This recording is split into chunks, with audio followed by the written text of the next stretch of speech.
ada dua soal di sini.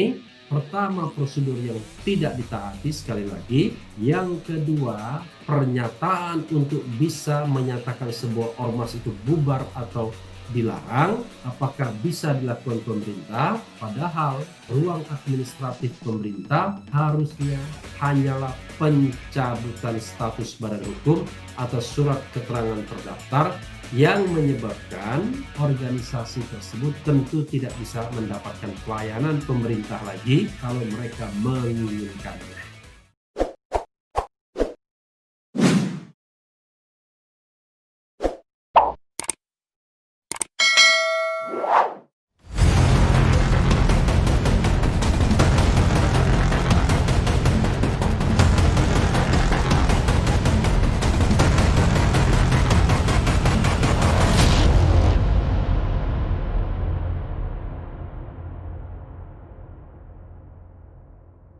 Assalamualaikum warahmatullahi wabarakatuh, Sobat RH sekalian. Jumpa lagi kita di channel yang keren ini, Keren Cadas. Kali ini saya mau menguber berita mengenai tetap FPI, Front Pembela Islam. Kali ini ada pendapat menarik dari mantan Ketua Mahkamah Konstitusi Hamdan Zulfa yang mengatakan bahwa Front Pembela Islam atau FPI bukan organisasi terlarang, ya. Kok bisa begitu? Ya, kita bacakan dulu ya. Pakar hukum Hamdan Zulfa angkat bicara soal pro kontra keputusan pemerintah mengenai larangan aktivitas ormas FPI. Hamdan menilai meski FPI dibubarkan, ormas tersebut bukan ormas terlarang seperti PKI. Membaca dengan seksama keputusan pemerintah mengenai FPI, pada intinya menyatakan ormas FPI secara de jure bubar karena sudah tak terdaftar, melarang untuk melakukan kegiatan dengan menggunakan simbol atau atribut FPI, dan pemerintah akan menghentikan jika FPI melakukan kegiatan, ujar Hamdan Zulfa melalui akun Twitternya Minggu 3 Januari. Ya. Hamdan menilai FPI berbeda dengan PKI yang dilarang pemerintah. FPI menurut Hamdan adalah organisasi yang dinyatakan bubar secara hukum. Sementara itu PKI merupakan partai terlarang dan dianggap telah mengembangkan ajaran yang merupakan tindak pidana. Hal ini tidak terjadi pada FPI, Front Pembela Islam, ya. Ini ada cuitannya ya. Kita ulangi cuitannya. 1. Membaca dengan seksama keputusan pemerintah mengenai FPI, pada intinya menyatakan ormas FPI secara de jure bubar karena sudah tidak terdaftar, melarang untuk melakukan kegiatan dengan menggunakan simbol atau atribut FPI, dan pemerintah akan menghentikan jika FPI melakukan kegiatan. 2. Maknanya FPI bukan organisasi terlarang seperti PKI, tetapi organisasi yang dinyatakan bubar secara hukum dan dilarang melakukan kegiatan yang menggunakan lambang atau simbol FPI.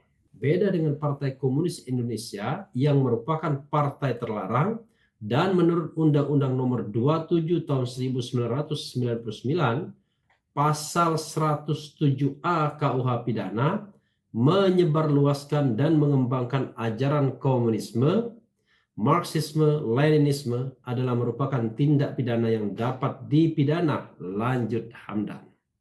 Lebih lanjut, Hamdan menjelaskan, undang-undang tidak mewajibkan suatu ormas harus terdaftar atau harus berbadan hukum.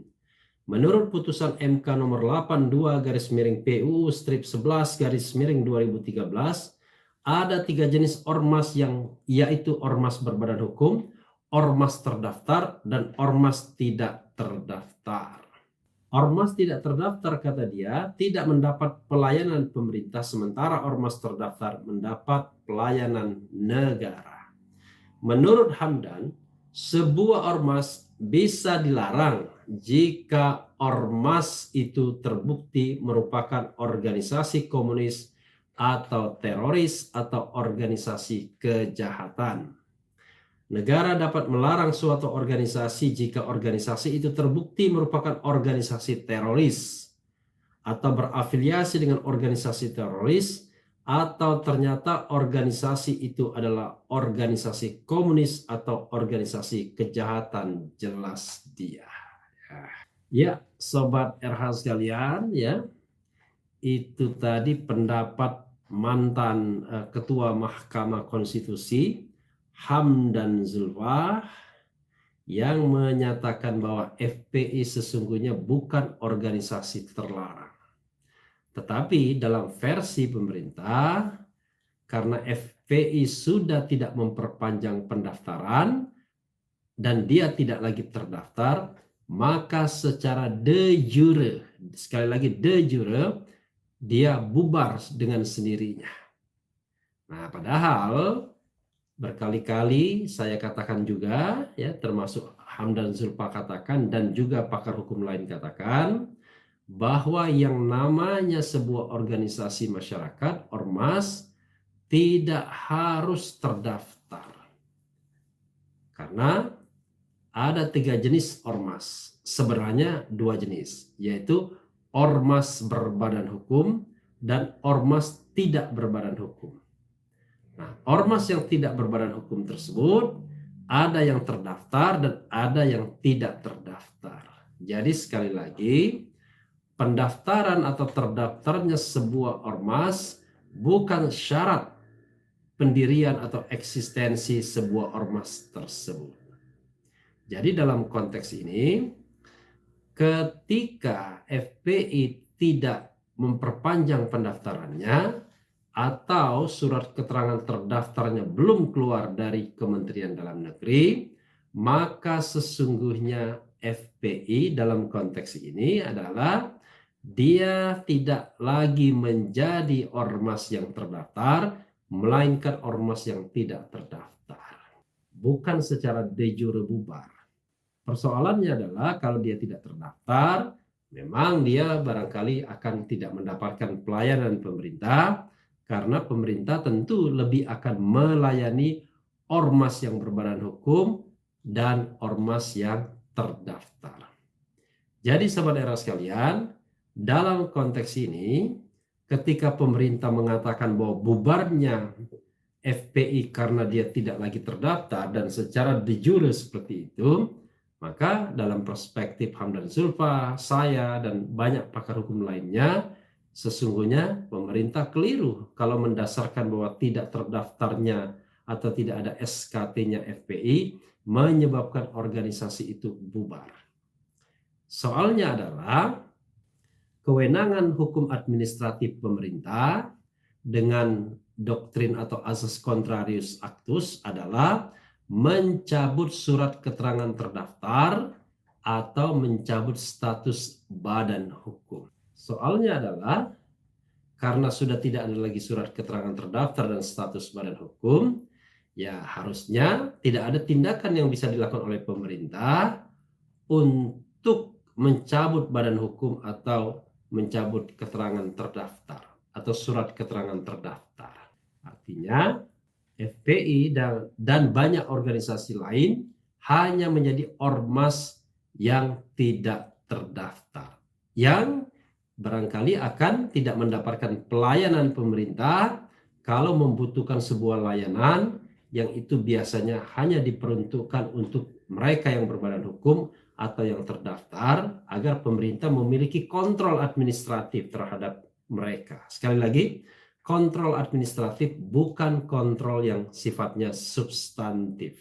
Jadi ketika pemerintah mengatakan bahwa ormas ini terlarang dan dilarang melakukan kegiatan, maka sesungguhnya itu agak kontroversial, ya, agak kontroversial, walaupun itu diterima sebagai sebuah kewenangan pemerintah menurut tafsir pemerintah sendiri tentunya, tetapi sekali lagi menurut saya dan juga banyak pakar hukum lainnya, alangkah baiknya pelarangan ormas tersebut melalui sebuah putusan pengadilan.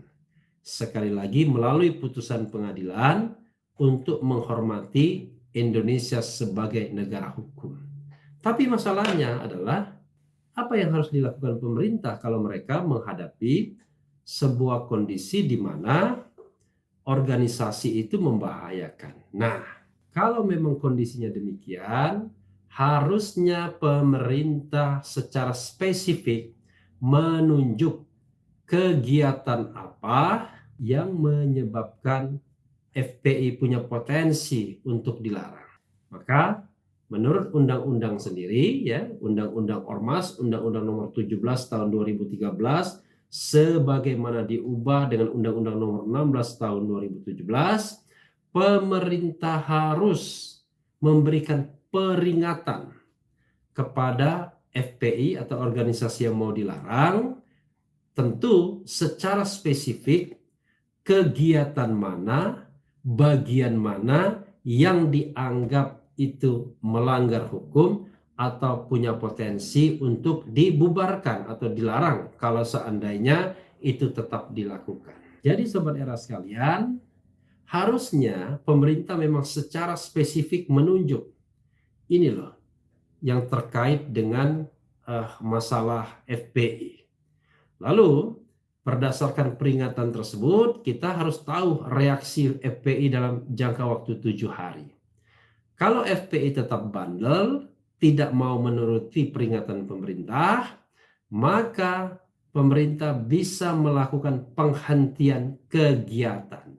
Jadi melakukan penghentian kegiatan. Kalau juga masih bandel, maka pemerintah bisa mencabut alternatif tadi, either status badan hukumnya atau surat keterangan terdaftarnya dan menyatakan bahwa organisasi itu dibubarkan. Nah, dalam konteks ini perbuatan mencabut SKT dan mencabut status badan hukum itu bisa dengan diiringi deklarasi dinyatakan dibubarkannya ormas tersebut, bukan partai ya, ormas tersebut. Kalau itu duduk soalnya, maka satu prosedur tidak dilakukan, yaitu tadi peringatan, penghentian kegiatan, dan terakhir mencabut status terdaftar atau status badan hukum. Jadi sebaiknya apa? Sobat era sekalian, sebaiknya kalau statusnya tidak terdaftar, maka jalan keluar yang saya tawarkan dan itu sesuai dengan prinsip hukum tentunya, Rechtsstaat, rule of law, tetap pertama memberikan peringatan dan pemerintah menunjuk item-item mana yang dianggap merupakan sebuah pelanggaran hukum dan kita lihat reaksi dari FPI selama 7 hari. Kalau FPI tidak mengubah apa yang diinginkan atau tetap melakukan kegiatan-kegiatan yang tidak diinginkan atau dilarang, maka pemerintah dalam konteks ini karena dia bukan organisasi yang berbadan hukum atau yang punya surat keterangan terdaftar, sebaiknya memohonkan kepada pengadilan dengan bukti-bukti, dengan fakta-fakta agar FPI dibubarkan dan dinyatakan sebagai organisasi masyarakat yang terlarang. Kalau prosedur ini yang ditempuh, maka pemerintah jauh lebih menghargai proses bernegara sebagai negara hukum. Jadi sobat era sekalian, kembali kepada pendapat Hamdan Zulfa, tentu yang dimasukkan Hamdan Zulfa adalah sesungguhnya kalau pemerintah hanya mendasarkan kepada kondisi de jure bahwa FPI adalah organisasi yang tidak lagi eksis karena sejak tanggal 21 Januari tidak lagi terdaftar atau tidak memiliki SKT, itu sama sekali keliru. Nah, masalahnya adalah ruang abu-abunya adalah deklarasi yang menyatakan FPI sebagai organisasi yang terlarang atau organisasi yang dibubarkan. Maka beberapa pakar mengatakan apanya yang dibubarkan, karena proses pembubaran tersebut ditandai dengan mencabut surat keterangan terdaftar atau status badan hukum. Apakah bisa pemerintah deklarasi begitu saja bahwa organisasi ini dinyatakan dilarang, dinyatakan bubar, tanpa kejelasan apa perbuatan yang mereka lakukan secara spesifik dan apakah itu sudah diberikan peringatan atau tidak. Jadi, Sobat Era sekalian, ada dua soal di sini. Pertama, prosedur yang tidak ditaati sekali lagi. Yang kedua, pernyataan untuk bisa menyatakan sebuah ormas itu bubar atau dilarang, apakah bisa dilakukan pemerintah? Padahal ruang administratif pemerintah harusnya hanyalah pencabutan status badan hukum atau surat keterangan terdaftar yang menyebabkan organisasi tersebut tentu tidak bisa mendapatkan pelayanan pemerintah lagi kalau mereka menginginkannya. Sayangnya memang ini tidak bisa di-challenge di pengadilan karena saya membaca Front Pembela Islam atau ex-Front Pembela Islam yang sekarang bermimikir menjadi Front Persatuan Islam tidak akan membawa kasus ini ke pengadilan tata usaha negara. Ya, Sobat Era sekalian, itu saja pendapat Hamdan yang saya ulas. Yang penting tetap di channel ini, karena di channel ini Anda akan dirayu, ditipu, dibaperin, dicecar, diuber pula di jalur khusus. Karena channel ini adalah channel yang mengancam, memeras, dan membenci. Jangan lupa subscribe, like, comment, and share. Cheers!